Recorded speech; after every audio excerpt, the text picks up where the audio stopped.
आज की सुबह फाइनली लास्ट ट्रेडिंग सेशन इस हफ्ते का।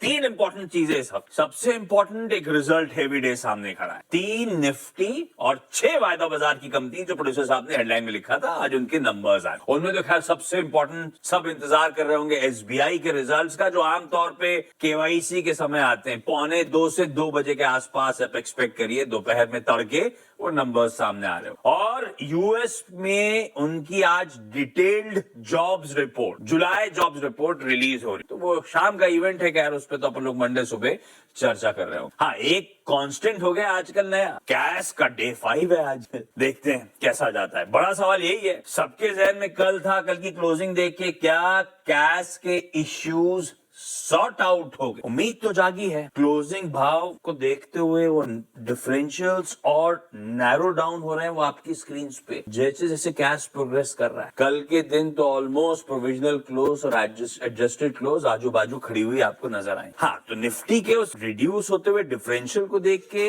ऐसा कहा जा सकता है कि ऑप्टिकली यस, कैश के इश्यूज सॉर्ट आउट हो रहे हैं। पर अपना काम है डेविल्स एडवोकेट प्ले करना, है ना।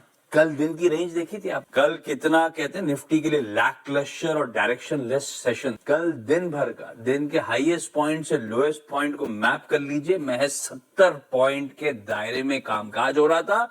और डायरेक्शन लेस इसीलिए मैंने बोला क्योंकि कहीं जा नहीं रहा। तो जब दिन भर कामकाज ऐसा हुआ था, बिल्कुल पस्त था, एकदम इनसाइड बार बना हुआ था, तो क्लोजिंग भी वैसी देखने को मिली आपको। और दूसरी बात, कल निफ्टी का दिन नहीं था, कल सेंसेक्स का। कल सेंसेक्स के वीकली कॉन्ट्रैक्ट्स की एक्सपायरी का। और अगर आपने सेंसेक्स को क्लोजली वॉच करा होगा तो अच्छी खासी वॉलेटिलिटी आपने ब्रेस अप करी होगी और तैयारी करी होगी और झेली होगी। दोनों सेंसेक्स के क्लोज तो फिर भी 1/4 के आसपास का डिफरेंशियल था, वो एडजस्टेड और फाइनल क्लोज के बीच, तो उसमें तो वॉलेटिलिटी अच्छी खासी। और एक सवाल और उठ रहा है, कितने वॉल्यूम्स डिसाइड कर रहे हैं आपका क्लोजिंग भाव? क्या परसों मेरे नजर में आया था, तो पर कल मैंने मेंशन नहीं करा था, जरूरत नहीं थी, आज दिखाता हूं। ज़ीरोडा यूनिवर्सिटी ने एक ग्रिड रखा था। उन्होंने ट्यूसडे की निफ्टी की वीकली एक्सपायरी के बाद अगले दिन एक ग्रिड शेयर करा। ये ग्रिड सिंपली क्या कहता है, 15 मिनट का कामकाज पिछले हफ्ते औसतन जो वॉल्यूम्स हुए थे जब कैश नहीं, और उसके बाद जब कैश इंप्लीमेंट हुआ है उसके बाद के वॉल्यूम्स, ये एक्सपायरी डे के वॉल्यूम्स। और इस ग्रिड के नीचे से शुरू करिएगा तो आपको समझ में आएगा कितने मिनिस्क्यूल वॉल्यूम्स के साथ हम आजकल अपना क्लोजिंग भाव डिसाइड। तो क्या कैश के इश्यूज आयरन आउट हो गए हैं? शायद। क्या कैश की तलवार लटकी हुई है? अभी तो ऐसा लग। खैर, एक और इंटरेस्टिंग सेशन है, देखेंगे धीरे धीरे करके समीकरण बैठ तो रहे, प्रोग्रेस होगी। हमें रहना इसी के साथ, डाइजेस्ट इसी को करना है, तो जो भी है। पर मैंने कहा था कुछ, क्योंकि डिबेट छिड़ा हुआ था कि कैश के इश्यूज आयरन आउट हो चुके हैं, तो अभी बहुत जल्दी है वो बात। क्या गिफ्ट निफ्टी के संकेत 90 पॉइंट दबाव, 1/3% दबाव के साथ हम लोग आज इस फ्राइडे सेशन की शुरुआत करने जा रहे हैं। एशियन पेयर्स डॉक्टर साहब ने स्क्रीन पर रख दिए, मिला जुला सब रुझान है।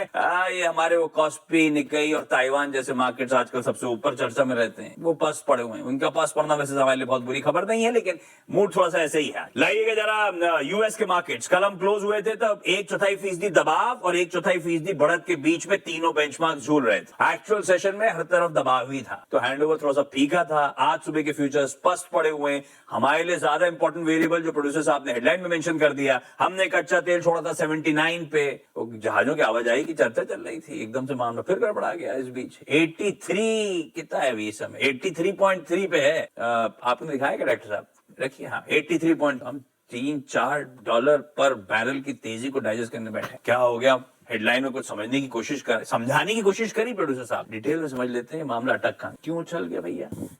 गुड मॉर्निंग आशीष, आप क्रोनोलॉजी समझिए ना। वीकेंड आ रहा है, तैयारी हो रही है, हाँ, माहौल बन रहा है। हाँ, माहौल बन रहा है, जंग शुरू होने वाली है, वीकेंड पे फिर खत्म हो जाएगी मंडे आते आते। डोनाल्ड ट्रम्प से फिर से ये पूछा गया तो उन्होंने कहा मुझे लगता है युद्ध बहुत जल्दी खत्म होने वाला है, because I don't think they can last any longer. अब वो दे का मतलब वो खुद से कह रहे थे या ईरान से कह रहे थे, वो तो वही जाने, क्योंकि खबरें ये चल रही थी कि एम्यूनेशन उनके पास खत्म हो चुके हैं। पीट हेग्सेथ के साथ उनकी काफी जो है कहा सुनी भी हुई, लेकिन कल फिर उन्होंने ट्रूथ सोशल पर लंबा चौड़ा ट्रूथ लिख दिया कि भाई वो बहुत अच्छा काम कर रहे हैं, मुझे उन पर पूरा भरोसा है, वगैरह वगैरह। कल लेकिन तेल की कीमतों में उछाल इस वजह से आया कि ईरान और ओमान के बीच जो बातचीट चल रही थी स्ट्रेट ऑफ हॉर्मुज को खोलने के लिए, उसका जो जॉइंट प्रस्ताव जो जिसपे चर्चा चल रही है, उसका जो ड्राफ्ट था वो मीडिया रिपोर्ट्स के पास सर्कुलेट हुआ, सोर्सेस के हवाले से ऑफिशियल नहीं है। पहले बता दूं, ये जो भी सारी खबरें, ये सारी रिपोर्ट्स है, सारी बातें इस वक्त हवा में है, नथिंग इज ऑफिशियल। प्रस्ताव में ये लिखा गया है कि स्ट्रेट ऑफ हॉर्मुज से गुजरने वाले यूएस और इजराइल के किसी भी जहाज को गुजरने नहीं दिया जाएगा, पहली बात। दूसरी बात यह है कि किसी ने भी इजराइल से रिलेटेड कोई इजराइल को सामान भिजवा रहा है या कोई भी ऐसा कुछ ऐसा कर रहा है, उस जहाज को भी वहां से गुजरने दिया नहीं जाएगा। दूसरी बात कि किसी भी वेसल या कार्गो ने एक्सिस ऑफ रेजिस्टेंस के खिलाफ अगर कोई कदम उठाया होगा हाल ही में या अतीत में, उसके खिलाफ भी कार्रवाई होगी, उसे भी वहां से गुजरने नहीं दिया जाएगा। अब एक्सिस ऑफ रेजिस्टेंस मतलब ये सारे ईरान के जो प्रॉक्सी ऑर्गेनाइजेशंस हैं, हिजबुल्लाह है, हमास है, इन सभी के खिलाफ अगर किसी ने कोई कदम उठाया तो उस जहाज को भी नहीं गुजरने दिया जाएगा। अगली बात यह है कि अगर जहाज को भी नहीं गुजरने दिया जाएगा।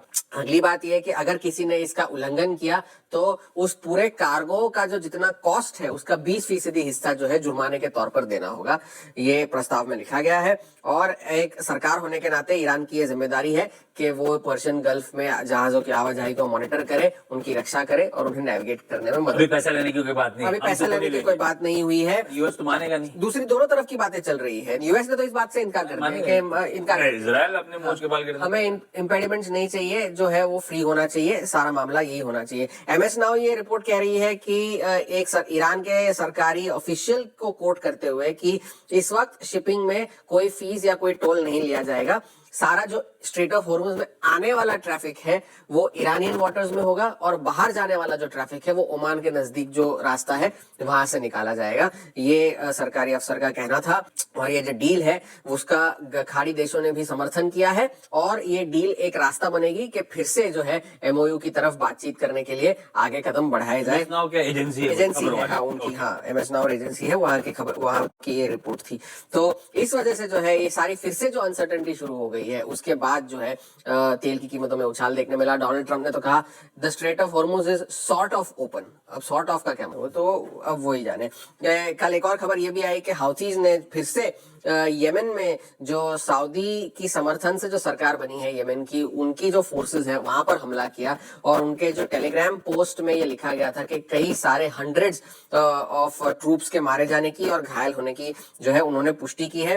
एसोसिएटेड प्रेस की रिपोर्ट ये कह रही है कि 30 सैनिकों के मारे जाने की खबर है। सरकारी ऑफिशियल्स के जरिए उन्होंने ये रिपोर्ट दायर की है, लेकिन सऊदी अरब की तरफ से अब तक कोई जवाब नहीं आया है, कोई कमेंट नहीं, कोई रिस्पांस नहीं आया है। ये तो युद्ध की बात रही, इस वजह से तेल की कीमतों में थोड़ा सा उछाल था और उसी वजह से कल डाउ जोन्स भी थोड़ा सा प्रेशर में था। 5 दिनों में 2500 पॉइंट चलने के बाद थोड़ी सी मुनाफा वसूली कल देखने मिली। S&P 500 और नैस्डैक जो है वो फ्लैट लाइन के नीचे ही बंद हुए, वहां पर कोई बड़ा प्राइस एक्शन देखने नहीं मिला। कैंसस सिटी फेड के कई सारे अफसर अब फिर से ब्याज दरें बढ़ाने की बातें कर रहे हैं, लेकिन अब तक जो है प्रोबेबिलिटी सिर्फ 55% की आ गई है सितंबर के लिए। आज सबसे बड़ा ट्रिगर जॉब्स रिपोर्ट होगी।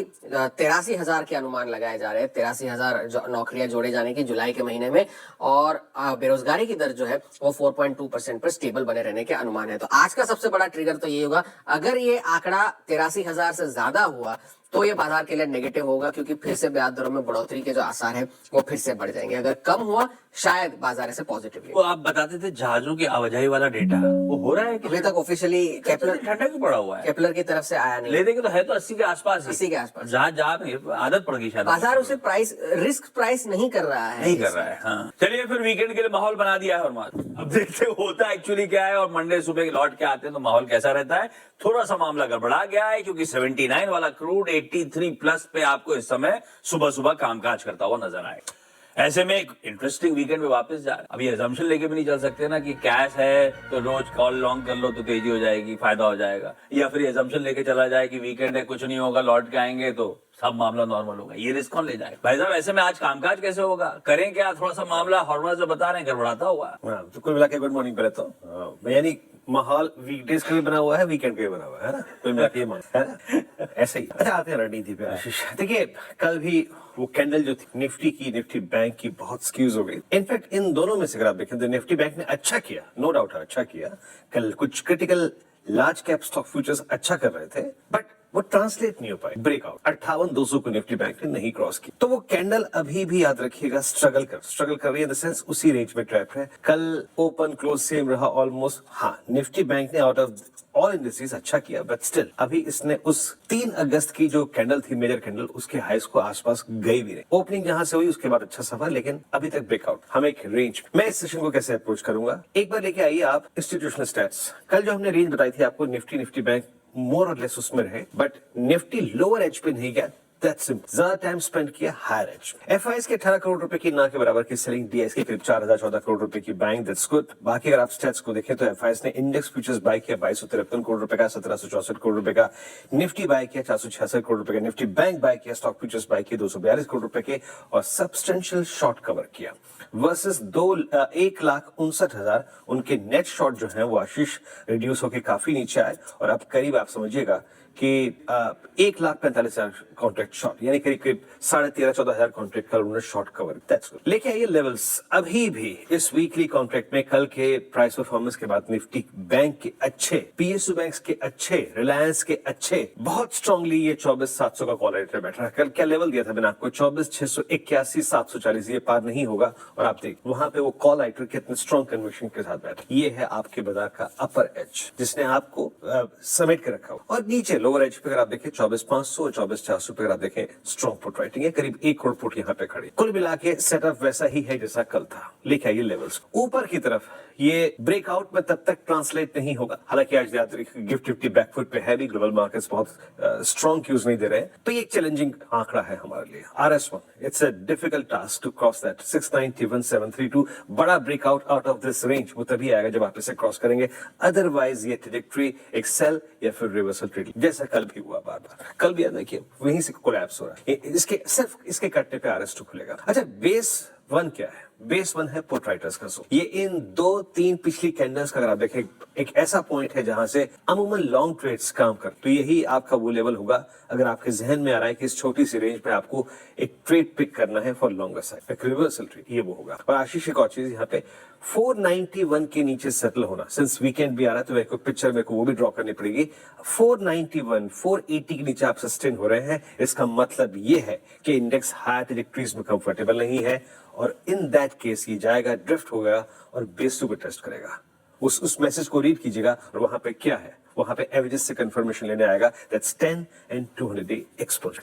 ये है निफ्टी की पिक्चर। निफ्टी बैंक नो डाउट इसने अच्छा किया, बट जिसने ट्रेड लोअर ट्रैजेक्टरी से पिक किया, कल मैंने आपको करीब करीब 650 का बेस दिया था, उस पर ट्रेड को पिक कीजिए और 58,000 के रेंज में लाके छोड़। कल आईसीआईसीआई बैंक, एसबीआई का अच्छा शो था। कल पूरे पीएसयू बैंकिंग बास्केट पर आप देखें अच्छा मूव था, अच्छे लॉन्ग्स ऐड हुए, अच्छी शॉर्ट कवरिंग थी, 3 महीने की स्लोपिंग डाउनवर्ड चैनल को बाइसेक्ट करने की कोशिश कर रहा था, forced, but 58,000 huge call zone. Stats लेके आइए, 58.1, 58.2, 58.3 huge call zone, plus multiple hurdle on daily and weekly charts closer to 58,000, और कहां पे 51, 52, 50। हालांकि वो कॉल बैकफुट पे आया है, वो वीक कॉल थे, बट स्टिल वो ये कमांड करता है सब्सटेंशियल ओआई। और स्ट्रॉन्ग पुट राइटिंग कहां पर है? लगभग 57,600, 57,500 पे, और यही पे आपका 10-20 डे में लिखा है ये लेवल्स। बैंक निफ्टी को एक ऐसे सर्कमस्टेंसेस में जब क्रूड आज थोड़ा सा शार्प है, ट्रेड करने का तरीका यही है, to collect longs at base. Base 1 पे क्या आपके पुट राइटर्स, बेस 1 पे क्या आपका 10 डेमा, बेस 1 पे क्या आपका 20, और उस ट्रेड को चुपचाप लाके RS1 के आसपास छोड़ दें। और याद रखिएगा, निफ्टी बैंक में क्लियर कट ब्रेकआउट तभी आएगा जब आप RS1 की ट्रैजेक्टरी दैट 58276 पार कर देंगे। आशीष, ये है निफ्टी बैंक की आज फ्राइडे की हमारी स्ट्रैटेजी। आइए stock specific action. Stock market से इंपॉर्टेंट न्यूज आपसे मिस ना हो तो स्टॉक मार्केट अलर्ट चैनल को सब्सक्राइब करके जरूर जाइएगा।